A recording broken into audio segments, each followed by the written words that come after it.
बदनामी बनती जी। मंगलो बोलिए। मेरे ये सवाल था कि बाबा साहब के जो टाइम था उस समय, उससे पहले भी 1950s है, उससे पहले अभी भी होता है कि जो अनटचेबल्स उस समय थे, जैसे हम लोग के कास्ट के लोग जो भी है शेड्यूल कास्ट, उन पे काफी अत्याचार होता था, बहुत गलत किया जाता था। इवन आज महिलाओं के साथ भी बहुत गलत होता है, या दुर्व्यवहार या दुष्कर्म जो महिलाओं के साथ होता है, वो क्या पूर्व कर्म की वजह से होता है क्या? कि मतलब होता है ना कि आप बताया जाता है कि जैसा कर्म यस। रहता है तो उसके हिसाब से तो देखिए इतना जो हमारे साथ जो अत्याचार हो रहा है, पहले हुआ है ना।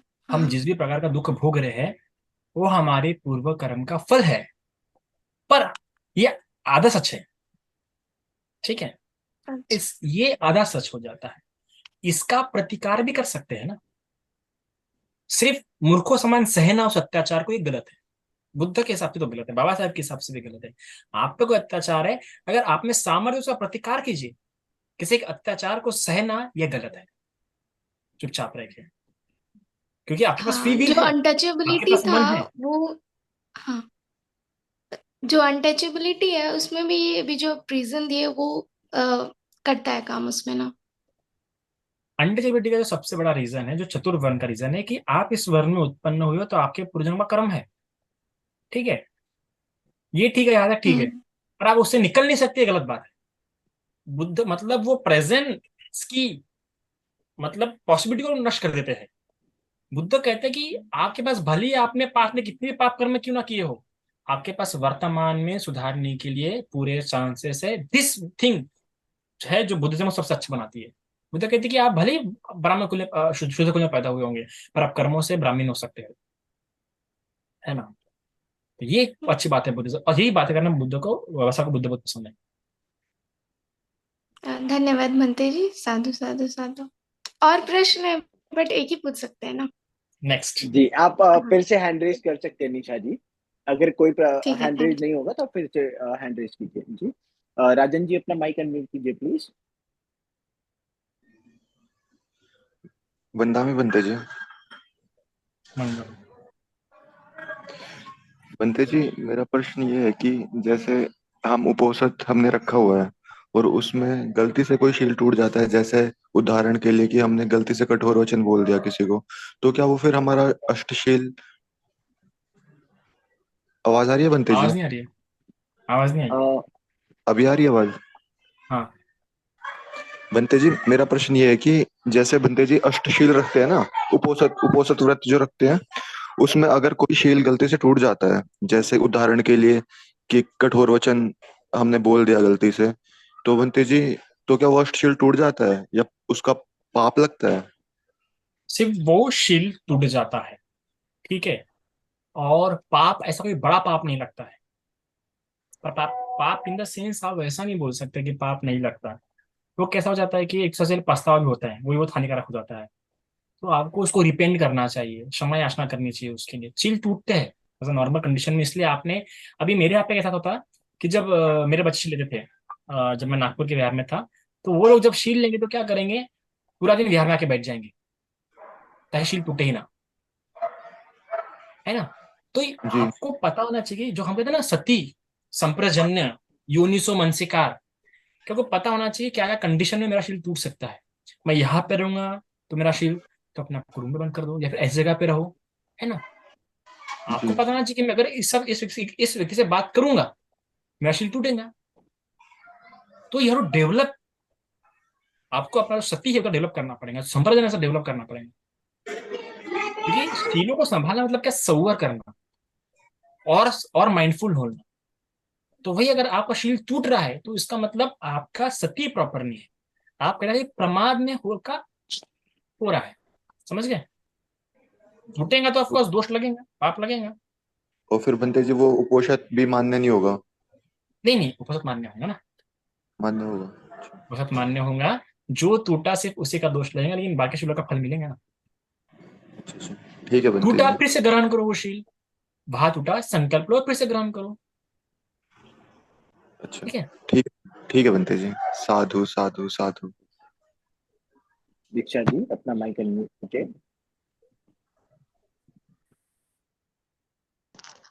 हेलो। वंदा भी बनते। बोलिए। हाँ। मेरे मन में एक ऐसा इस तरह का विचार या सवाल आया है कि बाबा साहब ने पहले संविधान लिखा, और उस संविधान में जब हम देखते हैं कि बौद्ध धर्म के प्रतीक और चिन्हों का उपयोग किया है, जैसे कि अशोक चक्र, चार सिंहों की मुद्राएं। तो ये जो अब हमारे संविधान में या न्यायालय में भी हम जाते हैं तो न्यायाधीश की कुर्सी के पीछे भी सिंह की मुद्राएं रहती है। तो ये जो प्रतीक हम बाबा साहब यूज कर सके, क्योंकि उस वक्त देखिए, उन्होंने बौद्ध धर्म नहीं अभी लिया था। ये जो चिन्ह, ये उसके राष्ट्रीय बाद चिन्ह बन चुके हैं। हाँ, मगर अगर बौद्ध धर्म का स्वीकार बाबा साहब पहले कर लेते, संविधान लिखने से पहले, तो शायद ये नहीं कर सकते थे क्या वो?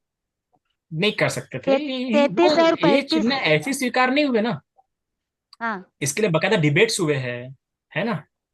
हम्म। कोई भी चिन्ह ऐसे स्वीकार नहीं हुआ है। आप 10 खंडों में, 10 या 14 खंडों में संविधान डिबेट्स है, अगर आप देखेंगे तो। अच्छा।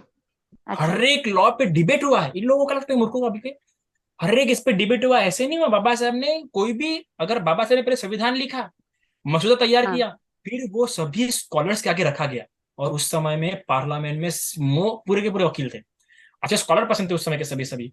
उन सबके सामने बाबा साहब ने मसौदा रखा, और फिर हर एक इस पे बाबा साहब को सवाल पूछा गया कि ऐसा ही क्यों। डिबेट हुआ हर एक इस पे, अच्छा। लोगों ने चेंज करने की बात की, और कुछ वो चेंज भी हुए। बाबा साहब ने बकायदा उन डिबेट्स को जीता, और जीतने के बाद फिर वो एकदम से बाबा साहब ने लिखा और लोगों ने एक्सेप्ट नहीं कर लिया एकदम। नहीं नहीं नहीं, ऐसा नहीं हुआ। बकायदा डिबेट्स हुए। अरे इतने डिबेट्स हुए, आप पढ़िए, 10 खंडों में पूरे डिबेट्स है, वो सोचिए। 10 खंडों में, मैंने पढ़ा, एक ही पढ़ा, ज्यादा नहीं पढ़ा। इतने, और क्या डिबेट्स है पढ़ने लायक, क्या डिबेट हुए उनके बीच में। ऐसे लॉजिकली नहीं, छोटी छोटी बात को, ईस्ट को लेके, एम को लेके डिबेट हुआ है, सोचो आप वहां पे, उस विधानसभा में। संविधान नहीं बना तो डिबेट हुआ, तब जाके वो हुआ। ऐसा नहीं कि बाबा साहब ने बौद्ध धर्म ही पसंद था इसलिए लिया, नहीं नहीं। बाकी लोगों ने उस बात को एक्सेप्ट किया, उनको जब माना तब जाके वो सब एक्सेप्ट हुआ। और अभी क्योंकि वो राष्ट्रीय चिन्ह बन चुका है, तो मुझसे पर्सनल इस्तेमाल नहीं कर सकते, और नहीं करना चाहिए। कैसा लोग देखता हूँ कि बौद्ध लोग अपने घर पे लगाते हैं कमल के ऊपर चक्र वगैरह। चक्र भी एक राष्ट्रीय चिन्ह रहा, अब ये हमारा व्यक्तिगत नहीं रहा। ओके। जी नहीं, मेरा और एक शंका ऐसी थी कि मुझे, मेरे कहने का मतलब ये था, नहीं नहीं सवाल नहीं, वही सवाल है, कंटिन्यू कर रहे, दूसरा नहीं है।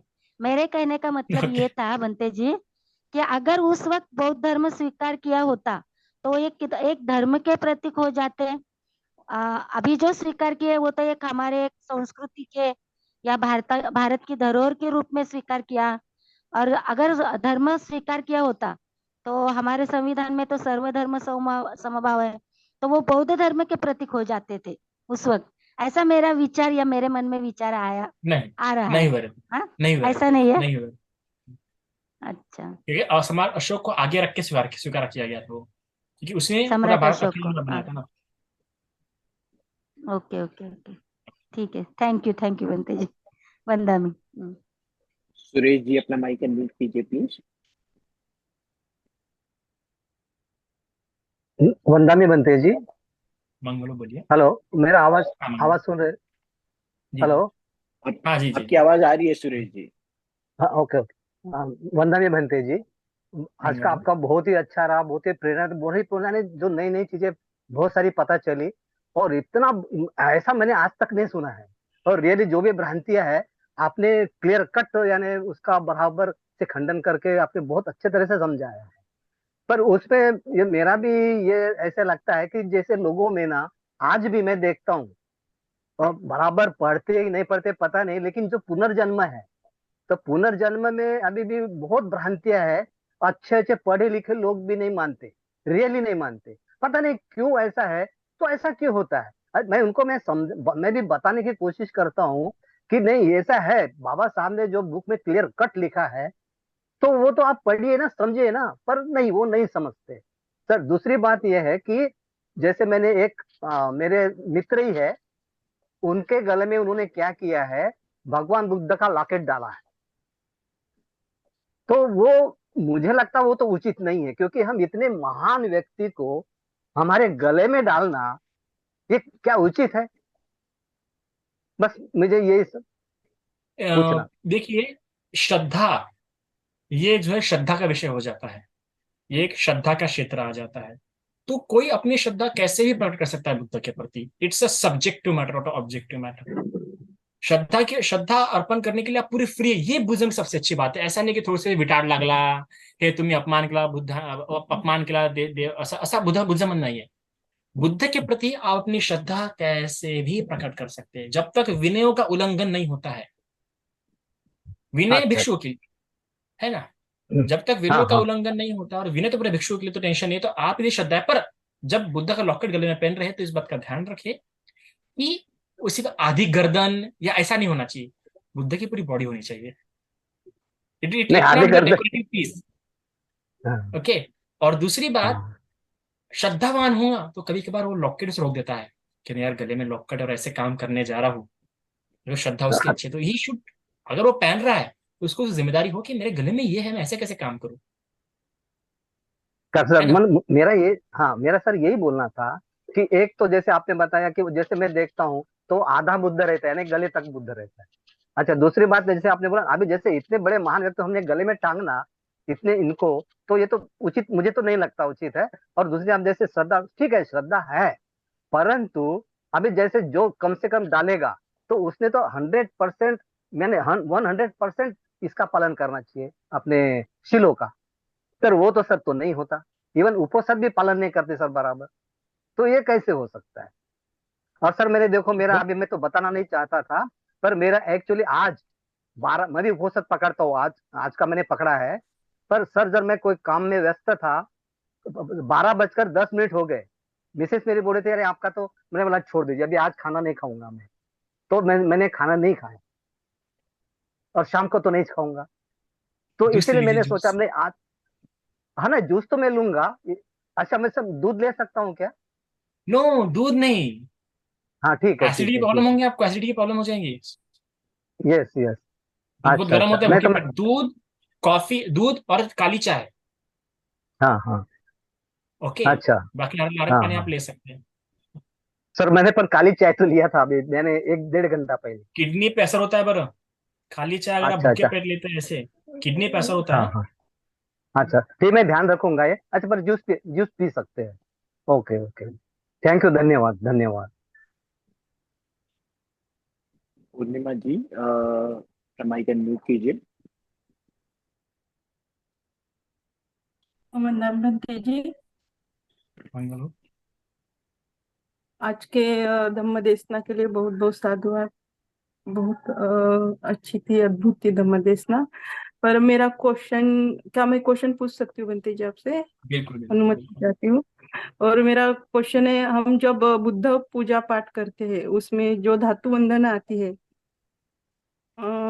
तिदस पूर्वरे नागलोकेच थूपे, तो ये तिदस पूर्वरे ये शब्द मुझे बहुत मतलब ये कर रहा है, मुझे उसका थोड़ा विश्लेषण चाहिए बनते जी, प्लीज आप देखिए मैं इसका विश्लेषण। जल्द ही नहीं पर मैं एक समय ऐसा आएगा कि मैं इस पूरे जो वंदना का जो पूरा स्ट्रक्चर है ना, हम्म, उस पर प्रवचन देने वाला हूँ, पूरा उसका एक्सप्लेनेशन देने वाला हूँ प्रवचन, तो मैं उसमें सब बातें एक्सप्लेन करूंगा।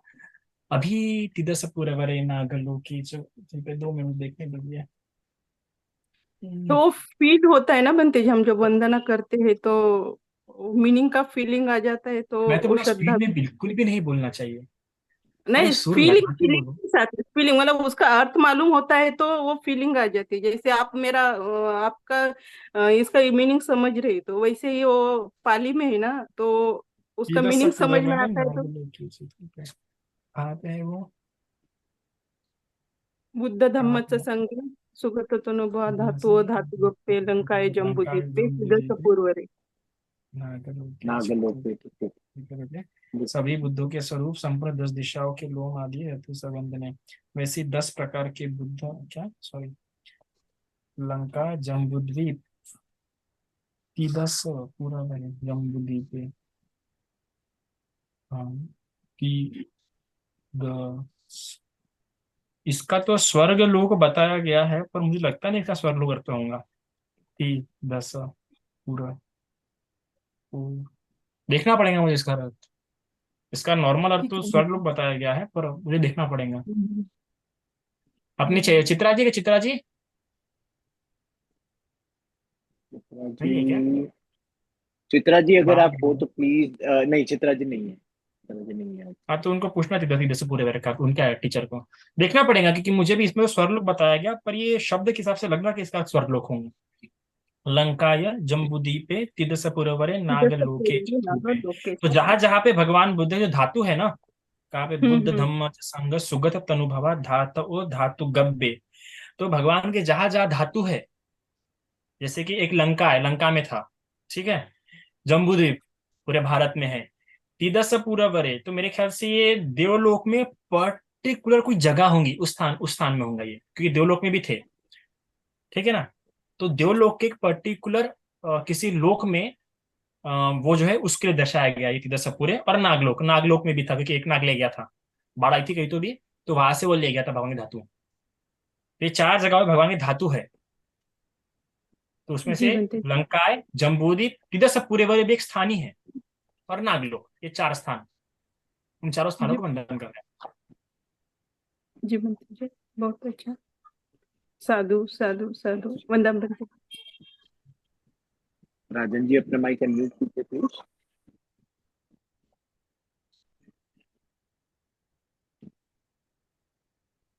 राजन जी अपना माइक अनम्यूट कीजिए। तो विवेक जी रुक जाइए please। और हाँ, पुनर्जन्म पे भैसारे जी बोले तो कल मेरा पुनर्जन्म पे विषय है, तो उसमें वो लोग सुन सकते हैं जिनको होगा जी जानना। बनते आवाज आ रही जी है बनते जी? मंगलो बोलिए। जी जी बनते जी, मेरा एक प्रश्न ये है कि जैसे बनते जी पशु होते हैं ना गली में, जैसे पशु होते हैं, कुत्ता हुआ या गाय वगैरह हुई, कई बार ना उनको ना कीड़े हो जाते हैं। तो हम्म। अब उनके प्रति मैत्री के भाव से, अब उनके ऊपर जैसे हम दवाई लगाते हैं, कोई स्प्रे स्प्रे करते हैं कीड़े मारने का, तो बनते जी वो तो हम मतलब हमारा भाव तो उस जीव के प्रति मैत्री का है, लेकिन कहीं मतलब कि इनडायरेक्टली बाकी जीवों की उसमें हत्या भी हो रही है। तो बनते जी ये मतलब इसमें हत्या का पाप मतलब ये जीव हिंसा का पाप हुआ या ये पुण्य कर्म हुआ? मुझे इस बारे में बताइए बनते जी। ऑफ कोर्स पुण्य कर्म तो हो नहीं सकता वो। नहीं नहीं, सॉरी सॉरी, इसका बात कर रहे हैं क्या? सॉरी सॉरी, कैसा होता है कि आपका जो इंटेंशन है उस समय वो उस कुत्ते की रक्षा का है, तो ऑफकोर्स वो पाप तो होगा नहीं, क्योंकि चेतना ही से कर्म बनता है, ठीक है, पहला ये बात। पर पछतावा नहीं होना चाहिए, ठीक है, पछतावा मत करो, क्योंकि वो पाप नहीं है। दूसरी बात, अगर हमारे पास ऑप्शन है कि हमें दो लोगों की जान बचानी है अभी, पर दो आप एक समय में सिर्फ इसी एक की जान बचा पाओगे, तो उस समय चॉइस हमें ये करनी पड़ेगी कि किसकी लाइफ की ज्यादा कीमत है फिलहाल, है ना। तो अभी देखा जाओगे तो कुत्ते और कीड़े के बीच में ऑफकोर्स कुत्ते की लाइफ ज्यादा इंपॉर्टेंट हो जाती है, उसी प्रकार कुत्ते और इंसान के बीच में इंसान की लाइफ ज्यादा इंपॉर्टेंट हो जाती है। So you have to decide like this, okay. So बिल्कुल भी पाप नहीं है, वो अच्छा ही काम है, कीजिए, है ना। ठीक है बनते जी, साधु साधु साधु। विवेक जी अपना माइक अनम्यूट कीजिए प्लीज। वंदा भी बनते जी। मंगल हो। सबसे पहले तो बहुत बहुत साधुकार बनते जी, बाबा साहब के विषय में आपने इतना अच्छा टॉपिक दिया। और मैंने तो पहली बार ही बाबा साहब को इतने नजदीक से जाना है, मतलब मैं तो क्या बताऊं, बस बहुत गला भर रहा है मेरा, मतलब बोलते हुए भी। और बाकी मेरा क्वेश्चन है, जैसे कि बाबा साहब ने 22 प्रतिज्ञा दी, तो इसको इस पे क्या मतलब आप क्या मतलब कुछ बोलना कहना चाहेंगे कि क्या क्रिटिसाइज कर रहे हैं वो हिंदू धर्म को, या हिंदू लोग उससे बहुत मतलब नफरत भी करते हैं कि क्या प्रतिज्ञा है? तो उसके बारे में आप क्या कहना चाहेंगे, थोड़ा बताइए। क्या फिर से बोलिए। 22 प्रतिज्ञा जो बाबा साहब ने दी थी, जैसे हिंदू धर्म के प्रति भी है उसमें, कि मैं ब्रह्मा विष्णु महेश को नहीं मानूंगा, तो हिंदू धर्म के लोग उससे मतलब थोड़ा चिढ़ते भी हैं, या तो उनको भी मतलब वो भी बाबा साहब को उस इसलिए चीज से तो मतलब। इसलिए तो बाबा साहब ने कहा ना, सर्वधर्म सहिष्णुता, सर्वधर्म समभाव नहीं, कि आपको डिफरेंस स्वीकार करने होंगे एक सोसाइटी के रूप में, एक एक समाज के रूप में। अगर एक किसी भी धर्म को अपना एक समाज के रूप में अपना अस्तित्व रखना होगा तो उसको डिफरेंस जानने पड़ेंगे। वरना आज देखो गुजराती समाज, जी आज गुजराती समाज में अपनी संस्कृति एकदम लुप्त होते जा रही है। उसी तरह सिख समाज जिन्होंने कॉन्स्टिट्यूशनली अलग हो चुके थे, पर इंडियन सिख जो रहे वो भी पूरा अपना अस्तित्व धीरे धीरे खोते जा रहे हैं, पर अच्छा उन्होंने लिबास के तौर पर थोड़े बहुत एग्जिस्ट है। कई सारे समाज भारतीय संस्कृति में नष्ट होते जा रहे हैं क्योंकि वो डिफरेंसेस नहीं समझ पा रहे हैं। आप जैनिज्म देखो, Jainism is totally different from Hinduism, but still आज आप जैन आप बोल ही नहीं सकते कि हिंदुज्म से अलग भाग है। आप बोल सकते क्या? जी अगर आप जैनिज्म लिटरेचर पढ़ेंगे, उसके थ्रू आउट पूरे हिस्ट्री में जाएंगे, तो उसमें बहुत अलग है जैनिज्म हिंदुज्म से। पर आज जैनिज्म का अपना अस्तित्व रह चुका है? नहीं। आज पूरा, क्योंकि मैं ऐसे नहीं बोल रहा, अपने से नहीं बोल रहा। When I was travelling, I was in train, तो मैं यही बात डिस्कशन कर रहे थे हम लोग, और वो पूरे जैन थे, उन्होंने बिल्कुल बात स्वीकार किया कि आज हमारा अस्तित्व नहीं रहा। आज हमको लोग हिंदू ही समझ रहे, जबकि वो अपने आप जी में एक संस्कृति है, अपने आप में एक समाज है, अपने आप में उनके थेरीज है, फिलोसॉफीज है, डोगमास है, उनका अपना एक कल्चर है। तो कैसा होता है, किसी भी धर्म को अगर अपना कल्चर टिका के रखना है, अपने समाज को टिका के रखना है, तो उन्होंने जानना चाहिए कि इसमें और उसमें क्या डिफरेंस है।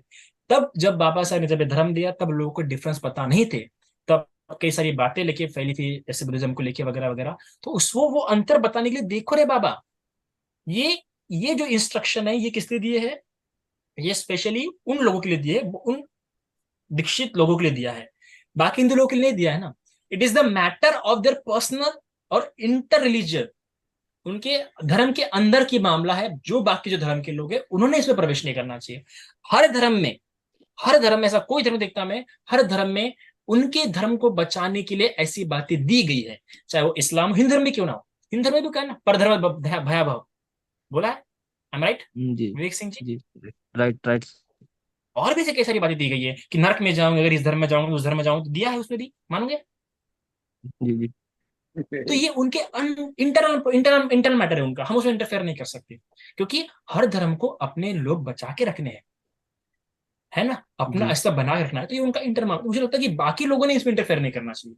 ये उनका पर्सनल लुकआउट है, उनको अपना धर्म बचा के रखना है, इसलिए वो कर रहे हैं, और हर धर्म को संघर्ष करना पड़ता है। अभी आप देखो क्रिश्चियन कॉलेज, नागपुर जितने भी क्रिश्चियन कॉलेज है, उनके लिए अलग से, क्रिश्चियन कॉलेज में अलग से सीट्स है, अलग से कोटा।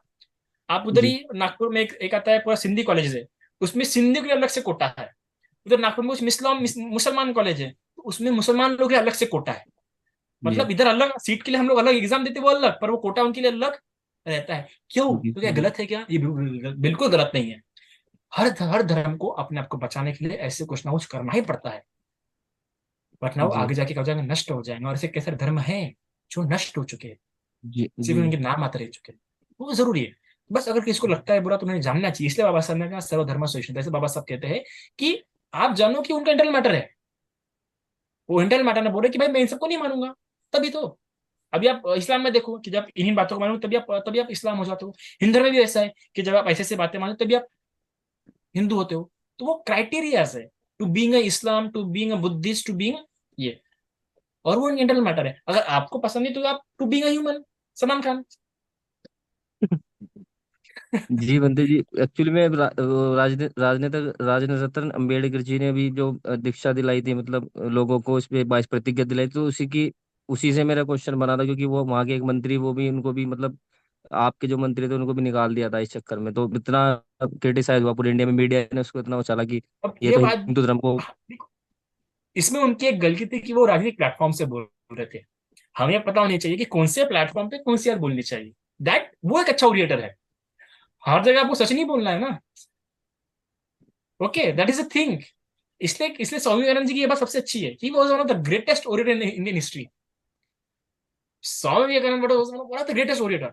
वो इंसान को समझना सबसे डिफिकल्ट है, सबसे ज्यादा डिफिकल्ट। और किसी को समझना है तो स्वामी विवेकानंद। वो इंसान फॉरेन में गया, तो हिंदू धर्म की इतनी तारीफ की, और क्या सुंदर तारीफ किया। और जब वही भारत में आया, तो साफ बोलता है कि हम जैसी कोई संस्कृति नहीं, हमने महिला को गुलाम बनाया, हमने जातिवाद बनाई। इंडिया में आके वो हिंदू धर्म की निंदा करता है, साफ बोलते हैं जितने भी देवताओं के पत्थर है, उठा के फेंक दो समंदर में। ये स्वामी विवेकानंद जी का कोट है। और वही फॉरेन में जाके क्या कहता है, हिंदू धर्म की तारीफ करता है। तो ये प्लेटफॉर्म आता है, कौन से प्लेटफॉर्म पे कौन सी बात बोलनी है। ओके। जी बंदे, साधु साधु साधु। सभी उपासकों को विनती है कि अभी हैंड रेज मत कीजिए क्योंकि ये आखिरी के 2 क्वेश्चन होंगे, क्योंकि समय बहुत हो गया है। आदरणीय भंते जी को भी लेट हो रहा होगा। रेखा जी हमारे इधर अपना समय माइक हो जाता अनम्यूट है, सो कीजिए उठना प्लीज। पड़ता चारिका के लिए।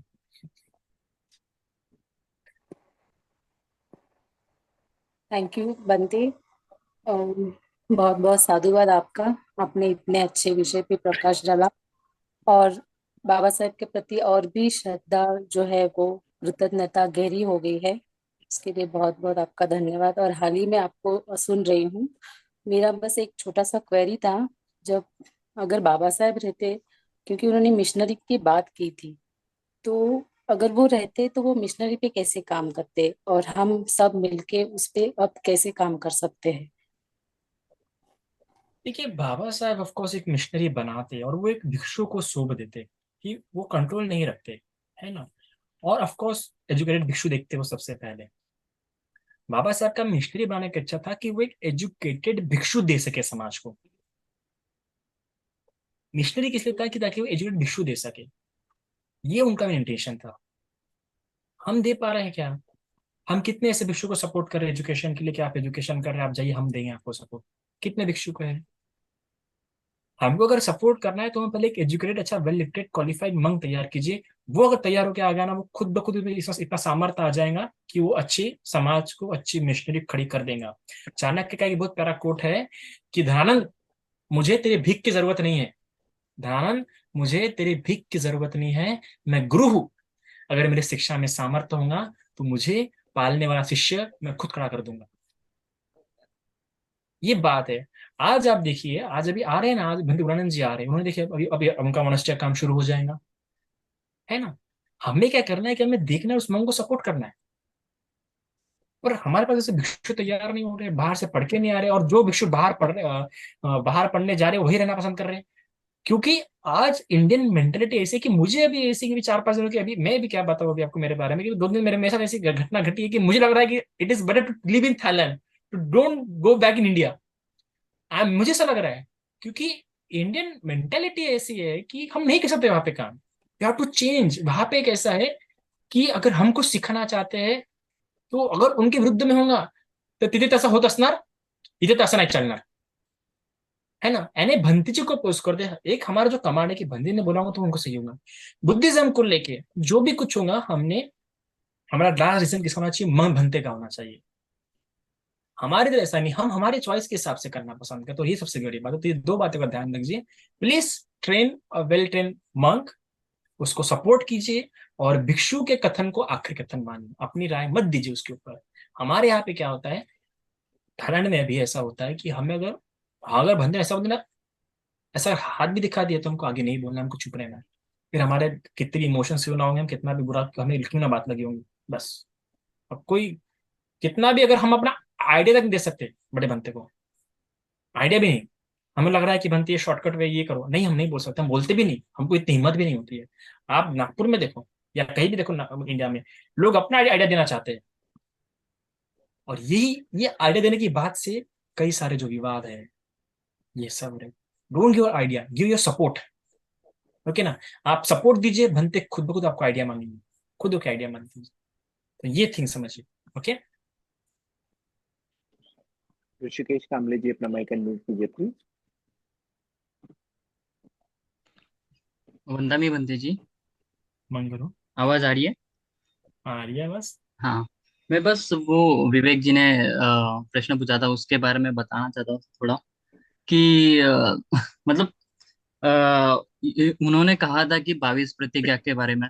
तो आई गेस मैंने कहा कहीं पे तो सुना या पढ़ा था कि अपना जो काफी वर्ग है वो ट्रेडिशनल हिंदुइज्म पे फॉलो करते आ रहा था, और वो जो जो जितने लोग थे वो काफी अनपढ़ थे, तो उन लोग को बस डिफरेंस बताने के लिए कि ये अलग है उससे, तो आप वो ट्रेडिशनल फॉलो मत करो। आई गेस इसके लिए अभी 22 प्रति ने ऐड की होगी आई गेस, यही जस्ट पूछ बताना। सारी सारी My question related to Bhikkhuni, how we should promote equally Buddha Bhikkhuni's role in promoting Dhamma in India? ऐसा प्रश्न है। सी वी शुड फोक, हमें ये सोचते, हमें ये देखना है कि सबसे पहले भिक्खु ने एजुकेटेड बनाइए। ठीक है, भिक्खुनियों को पहले बाहर भेजिए, स्पेशली इंडिया में उनको प्लीज प्रोजेक्ट मत कीजिए। मैं प्लीज बोलूंगा कि कोई भी किसी को भिक्खुनी बनना होगा बाहर जाके बनो, इंडिया में मत बनो। मेरा फर्स्ट पहला ये, वहां पे 2 3 4 साल रह के आओ, 3 साल के नीचे 3 साल के पहले वापस आओ ही मत, ठीक है। दूसरी बात, अभी धम्मदीनाथ जी काफी अच्छा कार्य कर रहे हैं, आप उनके साथ जुड़िए, उनको सपोर्ट कीजिए, वो भी अच्छा कार्य कर रहे हैं, शायद से उनको भी अच्छा बहुत कुछ अच्छा करना होगा, करेंगे वो कार्य। तो आप धम्मदीनाथ को सपोर्ट कीजिए अगर आपको करना है तो, है ना। तो जो भिक्खुनी को सपोर्ट कीजिए, और पूछिए किसी भिक्खुनी को, अगर कोई यंग भिक्खुनी को, अगर यंग बन रही होंगी भिक्खुनी, उसको बोलिए आपको बाहर जाना है क्या, हम आपको सपोर्ट करेंगे, बाहर भेजिए। आपके नजर में कोई भिक्खुनी होगी हमारी तरफ लाइए, वी विल सपोर्ट, पर धम्मा सपोर्ट दें, उनको बाहर भेजेंगे। पर प्लीज भिक्खुनी बिल्कुल भी नहीं, भिक्खुनी भी चल जाएगा, पर भिक्खुनिया please don't live in India at present. At least 3 साल तो आप बाहर बढ़ के आइए। अगर आपको हेल्प चाहिए तो परिधम्मा आपको हेल्प करेगा, सपोर्ट करेगा, पर प्लीज। तो ये एक इसी से स्ट्रांग हो सकता है, बाकी से नहीं हो सकता। कि मैं, मुझे कई बार भिक्खुनी संघ बुलाता है, और मुझे बड़ा सौभाग्यशाली मानता हूँ कि भिक्खुनी संघ मुझे इतना काबिल मानता है कि मुझे बुलाता है, इसलिए डिस्कशन होती रहती है। अभी पिछली बार जब मैं नागपुर गया था, तो अच्छे भिक्खुनी संघ ने, मैं फोटो शेयर करूंगा, मुझे भिक्खुनी संघ ने बोला क्या सारे प्रश्न थे उन्होंने मुझसे पूछे, और मैंने सवालों का जवाब भी दिया। तो यही होगा। पर मैं जानता हूँ कि क्या कंडीशन में क्या प्रॉब्लम्स हैं, क्योंकि मैं उनके बीच में रह चुका हूँ, उन्होंने मुझे बताया है। तो मैं इससे निष्कर्ष निकला हूँ कि आप लोग बाहर जाके पढ़िए, अगर आपको कोई दिखती होंगी तो उनको बाहर भेजिए। और दूसरी बात, अगर आपको भिक्खुनी संघ के लिए कुछ करना है, धम्मा दीना जी है, आप उनको सपोर्ट कीजिए, उनका भी अच्छा काम शुरू है ना। हाँ, एक और प्रश्न है बंटी जी। कल कल 31 लोक पर प्रवचन कब कैसे वक्त में है? सुरेश भैसारे जी ने प्रश्न पूछा है। जिंदगी क्या करें, जिंदगी में सिर्फ 24 घंटे होते हैं, और मेरे पास ऐसा है कि इतने सारे काम पड़े हैं। फॉर एग्जांपल, मेरा एमए शुरू है, उसका पढ़े संविदा का मेरा रिसर्च शुरू है, साथ में उसमें भी हमें अलग अलग इसे प्रेजेंट करना पड़ा। जैसे मेरा कल कलाम सूत्र पे था प्रेजेंटेशन, इसके अलावा मेरे रोज की इधर लेक्चर्स रहते हैं, तो उसका विषय का प्रिपरेशन करना पड़ता है। आना के ऊपर ही मेरे लेक्चर रहते हैं, तो उसकी प्रिपरेशन करनी पड़ती है। So it will take more time, maybe next year, but definitely आपने आई विल बी। आपने पिछली बार आई थिंक बंटी जी मार्च बोला था, मार्च अप्रैल बोला था आपने 31 डेफिनेटली लोक आई पर। Will try to do it before March, definitely.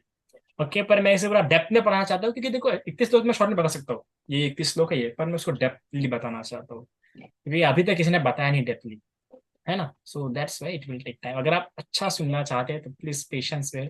बाकी पुनर्जन्म पे, जो कि इतना लंबा मैंने कहा था कि पुनर्जन्म पे कभी दूंगा, अभी दे रहा हूँ कल पुनर्जन्म पे, जो कि बहुत उसकी मैंने बहुत प्रिपरेशन की है, कोशिश की है बहुत अच्छा उसको प्रिपेयर करूँ। अलग अलग राइटर्स को रेफरेंस में लेके मैंने वो प्रिपेयर किया है बहुत ज्यादा। तो मैं उसको सिंपल अभिधम्मिक वे वगैरह में समझाने वाला हूँ, तो कल आप अटेंड कीजिए, कुछ जानने मिलेगा। दीक्षा जी क्विकली अपना माइक अनम्यूट कीजिए प्लीज। आप तुरंत, मतलब ज्यादा समय मत लीजिए, क्योंकि हमें खमायत ना लेनी है, प्लीज दीक्षा जी।